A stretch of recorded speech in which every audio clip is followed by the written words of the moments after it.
News18 digital ಕಂಟೆಂಟ್ಗೆ ಸ್ವಾಗತ. ನಾನು ದತ್ತಾತ್ರೇಯ, ಚಿಕ್ಕಬಳ್ಳಾಪುರ ಪ್ರತಿನಿಧಿ. ಇಂದು ನಾಡಿನಾದ್ಯಂತ ಗುರು ಪೌರ್ಣಿಮೆ ಹಿನ್ನೆಲೆ ದೇವಸ್ಥಾನಗಳಲ್ಲಿ ವಿಶೇಷವಾದಂತಹ ಪೂಜೆ ಕೈಂಕರ್ಯಗಳನ್ನು ಏರ್ಪಡಿಸಲಾಗಿದೆ. ಅದರಂತೆ ಇಂದು ಚಿಕ್ಕಬಳ್ಳಾಪುರ ಜಿಲ್ಲೆ ಚಿಂತಾಮಣಿ ತಾಲೂಕಿನ ಶ್ರೀ ಕ್ಷೇತ್ರ ಕೈವಾರ ತಾತಯ್ಯನವರ ಸನ್ನಿಧಿಯಲ್ಲಿ ವಿಶೇಷವಾದಂತಹ ಕಾರ್ಯಕ್ರಮಗಳು ಎಲ್ಲರ ಗಮನವನ್ನ ಸೆಳೆದುಕೊಂಡಿದೆ. ನಿರಂತರವಾಗಿ 72 ಗಂಟೆಗಳ ಕಾಲ ಸಂಗೀತೋತ್ಸವವನ್ನ ಆಯೋಜನೆ ಮಾಡಲಾಗಿದ್ದು, ಸಾಕಷ್ಟು ರೀತಿಯಾದಂತಹ ಸಹಸ್ರಾರು ಭಕ್ತರನ್ನ ಕೈವಾರ ಕ್ಷೇತ್ರಕ್ಕೆ ಭೇಟಿ ಮಾಡುವಂತೆ ಮಾಡಿದೆ. ಸರಿಸುಮಾರು 25 ವರ್ಷಗಳಿಂದ ನಿರಂತರವಾಗಿ ಈ ಸಂಗೀತೋತ್ಸವ ಕಾರ್ಯಕ್ರಮಗಳನ್ನ ಮಾಡಿಕೊಂಡು ಬರಲಾಗ್ತಾ ಇದೆ. ಇನ್ನು ಈ ಸಂಗೀತೋತ್ಸವ ಕಾರ್ಯಕ್ರಮದಲ್ಲಿ ಭಾಗಿಯಾಗಲು ದೇಶಗಳಲ್ಲಷ್ಟೇ ಅಲ್ಲದೆ ವಿದೇಶಗಳಿಂದಲೂ ಸಹ ಭಕ್ತಾದಿಗಳು ಶ್ರೀ ಕ್ಷೇತ್ರ ಕೈವಾರಕ್ಕೆ ಬರ್ತಾರೆ. ಅದರಂತೆ ಇಂದು ನಮ್ಮ ರಾಜ್ಯ ಹಾಗೂ ನೆರೆ ರಾಜ್ಯಗಳಾದಂತಹ ಆಂಧ್ರ ಪ್ರದೇಶ, ತೆಲಂಗಾಣ, ತಮಿಳುನಾಡು, ಕೇರಳ ಹೀಗೆ ಸಾಕಷ್ಟು ರೀತಿಯಾದಂತಹ ಹಲವು ವಿಧವಾದ ಬೇರೆ ಬೇರೆ ರಾಜ್ಯಗಳಿಂದ ಭಕ್ತಾದಿಗಳು ಶ್ರೀ ಕ್ಷೇತ್ರ ಕೈವಾರ ತಾತಯ್ಯನವರ ಸನ್ನಿಧಿಗೆ ಭೇಟಿ ಕೊಟ್ಟು ತಾತಯ್ಯನವರ ದರ್ಶನವನ್ನ ಪಡೆದು ಅದರಂತೆ ಸಂಗೀತೋತ್ಸವದಲ್ಲಿಯೂ ಸಹ ಭಾಗಿಯಾಗುತ್ತಾರೆ. ಜೊತೆಗೆ ನಮ್ಮ ರಾಜ್ಯದಲ್ಲಿ ಪ್ರತಿಯೊಂದು ಮೂಲೆಯ ಜಿಲ್ಲೆಗಳಿಂದಲೂ ಸಹ ಭಕ್ತಾದಿಗಳು ಶ್ರೀ ಕ್ಷೇತ್ರಕ್ಕೆ ಆಗಮಿಸುತ್ತಾರೆ. ಇನ್ನು ಕಳೆದ 3 ದಿನಗಳಿಂದಲೂ ಸಹ ನಿರಂತರವಾಗಿ ಸಂಗೀತೋತ್ಸವವನ್ನು ಸಹ ಆಯೋಜನೆ ಮಾಡಲಾಗಿತ್ತು.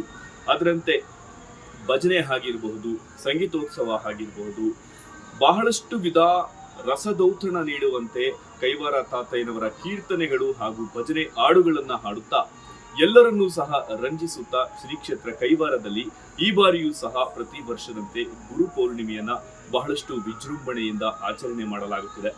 ಜೊತೆಗೆ ಗುರು ಪೌರ್ಣಿಮೆ ಹಿನ್ನೆಲೆ ಕೈವಾರ ತಾತಯ್ಯನವರಿಗೆ ವಿಶೇಷವಾದಂತಹ ಹೂಗಳಿಂದ ಅಲಂಕಾರ ಮಾಡಲಾಗಿದ್ದು ಭಕ್ತಾದಿಗಳನ್ನು ಸಹ ಬಹಳಷ್ಟು ಆಕರ್ಷಣೆ ಮಾಡಿಕೊಳ್ಳುವಂತಿತ್ತು. ಜೊತೆಗೆ ಒಂದೇ ದಿನ ಲಕ್ಷಾಂತರ ಜನ ಭಕ್ತಾದಿಗಳು ಶ್ರೀ ಕ್ಷೇತ್ರ ಕೈವಾರಕ್ಕೆ ಭೇಟಿ ನೀಡಿದ ಹಿನ್ನೆಲೆ ಕೈವಾರ ಕ್ಷೇತ್ರದ ತಾತಯ್ಯನವರ ದರ್ಶನವನ್ನ ಪಡೆಯಲು ನೂಕುನುಗ್ಗಲು ಸಹ ಉಂಟಾಗಿದೆ. ಜೊತೆಗೆ ಕೈವಾರ ಗ್ರಾಮದಲ್ಲಿ ಟ್ರಾಫಿಕ್ ಜಾಮ್ ಉಂಟಾಗಿದ್ದು ವಾಹನ ಸವಾರರು ಕೆಲ ಸಮಯ ಕಿರಿಕಿರಿಯನ್ನು ಸಹ ಅನುಭವಿಸುವಂತಹ ಪರಿಸ್ಥಿತಿ ಎದುರಾಗಿದೆ. ಅಷ್ಟೇ ಅಲ್ಲದೆ ಇನ್ನು ಸಾಕಷ್ಟು ರೀತಿಯಾದಂತಹ ಭಕ್ತಾದಿಗಳಿಗೆ, ಸಹಸ್ರಾರು ರೀತಿಯಾದಂತಹ ಭಕ್ತಾದಿಗಳಿಗೆ ಶ್ರೀ ಕ್ಷೇತ್ರ ಕೈವಾರದಲ್ಲಿ ಅನ್ನದಾಸೋಹ ಕಾರ್ಯಕ್ರಮವನ್ನು ಸಹ ಏರ್ಪಡಿಸಲಾಗಿದ್ದು ಪ್ರತಿಯೊಬ್ಬರಿಗೂ ಸಹ ಪ್ರಸಾದವನ್ನು ಸಹ ನೀಡಲಾಗಿತ್ತು.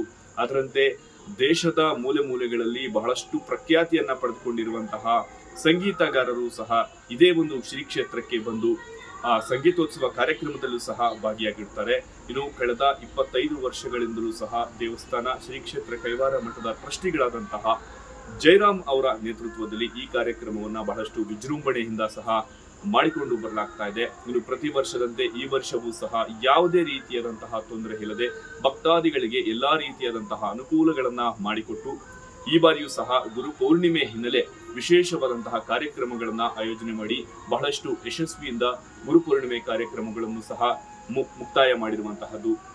ಇನ್ನು ಬೆಂಗಳೂರಿನಿಂದ ಬಂದಂತಹ ಭಕ್ತಾದಿಗಳು ಈ ಬಾರಿಯ ಸಂಗೀತೋತ್ಸವದಲ್ಲಿ ಭಾಗಿಯಾಗಿ ತಮ್ಮ ಅನುಭವವನ್ನು ಸಹ ಹಂಚಿಕೊಂಡಿದ್ದು, ಇದು ಈ ಕೈವಾರ ಕ್ಷೇತ್ರದ ತಾತಯ್ಯನವರ ದರ್ಶನವನ್ನ ಪಡೆದುಕೊಂಡು ವಿಚಾರಕ್ಕೆ ಬಹಳಷ್ಟು ಸಂತೋಷವನ್ನು ಸಹ ವ್ಯಕ್ತಪಡಿಸಿರುವಂತಹದ್ದು. ಕಳೆದ 3 ವರ್ಷದಿಂದ ಈ ಸಂಗೀತೋತ್ಸವಕ್ಕೆ ಪಾಲ್ಗೊಳ್ತಾ ಇದ್ದೀನಿ. ಆದರೂ ನಾನು ಆಕಸ್ಮಿಕವಾಗಿ ಬಂದದ್ದು ಈ ದೇವಸ್ಥಾನಕ್ಕೆ. ಆದರೂ ತುಂಬ ಖುಷಿಯಾಯಿತು. ಇಲ್ಲಿ ನಾನು ಒಂದು ಕಚೇರಿ ಕೊಟ್ಟಾಗ ಅವರಿಗೂ ತುಂಬ ಖುಷಿಯಾಗಿ ಈಗಳು ಈ ಸಂಗೀತೋತ್ಸವಕ್ಕೆ ಕರೀತಾ ಇದ್ದಾರೆ. ಬಟ್ ಇಲ್ಲಿರೋ ಆ ದೇವರ ಅಮರನಾರಾಯಣನ ಆ ಶಕ್ತಿಯಿಂದ ನನಗೂ ನನ್ನ ಸ್ಟೂಡೆಂಟ್ಗಳಿಗೂ ನಾನೊಂದು ಅಮೃತವರ್ಷಿಣಿ ಮ್ಯೂಸಿಕ್ ಸ್ಕೂಲ್ ನಡೆಸ್ತಾ ಇದ್ದೀನಿ ಬೆಂಗಳೂರಲ್ಲಿ. ಅಲ್ಲಿಂದ ನಾನು ನನ್ನ ಸ್ಟೂಡೆಂಟ್ಗಳು ಕರ್ಕೊಂಡು ಈಗ ಸತತ 3ನೇ ವರ್ಷ ನಾನು ಬರ್ತಾ ಇರೋದು. ಆದರೆ ಹಾಡುಗಾರು ಎಲ್ಲರಿಗೂ ಒಳ್ಳೆಯದಾಗಲಿ ಅಂತ, ನಾರಾಯಣ ಸ್ವಾಮಿಯ ಅನುಗ್ರಹ ಎಲ್ಲರಿಗೂ ಇರಲಿ ಅಂತ ಪ್ರಾರ್ಥಿಸ್ತಾ ಇದ್ದೀನಿ. ತುಂಬ ಸಂಖ್ಯೆಯಲ್ಲಿ ಜನ ಸೇರಿದ್ದಾರೆ ಇಲ್ಲಿ. ಅಮರನಾರಾಯಣ ಯೋಗಿ ಅವ್ರ ದರ್ಶನ ಪಡ್ಕೊಳ್ಳೋಕ್ಕೆ ಎಷ್ಟು ಜನ ಕ್ಯೂ ಅಲ್ಲಿ ನಿಂತು ಕಾಯ್ತಾ ಇದ್ದಾರೆ. ಬಟ್ ಅಷ್ಟು ನಿಂತು ಆ ದರ್ಶನ ಸಿಕ್ಕ ತಕ್ಷಣ ತುಂಬ ಸಂತೋಷ ಆಗುತ್ತೆ, ಸಂತೃಪ್ತಿ ಆಗುತ್ತೆ, ಮನಸ್ಸಿಗೆ ಶಾಂತಿ ಸಿಗುತ್ತೆ. ತುಂಬ ಚೆನ್ನಾಗಿದೆ. ಅದೇ ನಾವು ನಮ್ಮ ಮ್ಯಾಮ್ ಜೊತೆ ಬಂದಿದ್ದೀವಿ ಇಲ್ಲಿ ಹಾಡಾಡೋಕ್ಕೆ ಸಂಗೀತೋತ್ಸವದಲ್ಲಿ. 3 ದಿನದಿಂದ ಸತತವಾಗಿ ನಡೀತಿದೆ. ತುಂಬ ಚೆನ್ನಾಗಿದೆ. ಇದೇ ಇವತ್ತಿನ ನ್ಯೂಸ್18 ಡಿಜಿಟಲ್ ಕಂಟೆಂಟ್ನ ವಿಶೇಷ. ನಾನು ದತ್ತಾತ್ರೇಯ, ಚಿಕ್ಕಬಳ್ಳಾಪುರ ಪ್ರತಿನಿಧಿ.